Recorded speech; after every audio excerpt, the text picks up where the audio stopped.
عسلامة ومرحبا بكم. اليوم باش نعملوا مع بعضنا كريم موسلين، طريقة سهلة وبنينة وبنكهة الكاكاوية أو الفول السوداني. ديجا شاركت معاكم الوصفة متاع البراليني. تابعوا معايا الفيديو للآخر وما تنساوش كان عجبكم باش تشتركوا في القناة وتفعلوا الجرس باش يوصلكم كل جديد.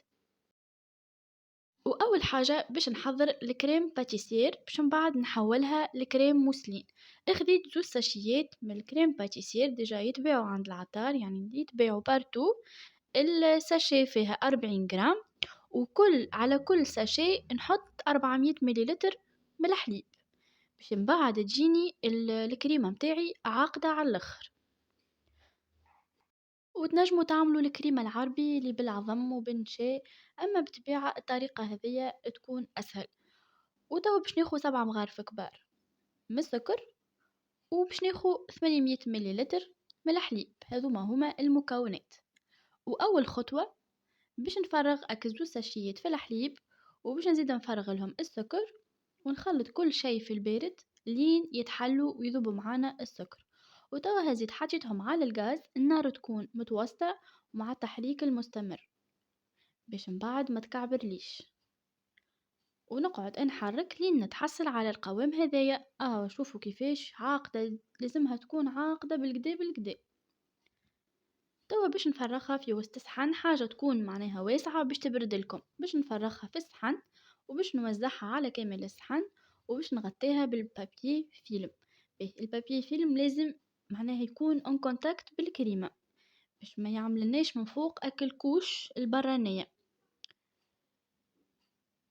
وتوا باش نخليها تبرد على قليلة 3 سوايع في المطبخ، ومن بعد نحطها تبرد في الثلاجة في الفريجيدير، معناها في الثلاجة العادية. خليها تبرد، خاطر لو كان تحطوها سخونة في الثلاجة متاعكم راهي تسيب الماء متاعها وراهي ما تجيكمش ناشحة. وتوا بعد ما بردت كومبليتمون لازمها تبرد بالكدا بالكدا. خذيت لهنا 400 جرام من الزبدة. الزبدة تكون بدرجة حرارة الغرفة، يعني كيف تمسوها تلقاوها طرية. حاجة أخرى نحب نقولها لكم، ديما الزبدة اشتر كمية الحليب. مثال أنا استعملت هنا 800 مليلتر من الحليب، على 800 مليلتر حليب استعملت 400 جرام من الزبدة. مثال باش تستعملوا نتوما 400 مليلتر من الحليب، هاكا تستعملوا 200 جرام من الزبدة.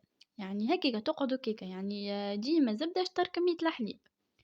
باهي توا باش ناخو أكل الكمية متاع الكريمة هذيا، وباش نخدمها بالكدا بالكدا. شفتوا القوام متاعها كيفاش تبدا يابسة، وباش نبدا نركض فيها لين تتحل معايا وترجع التكستور متاعها كيما كانت ملول بالكل.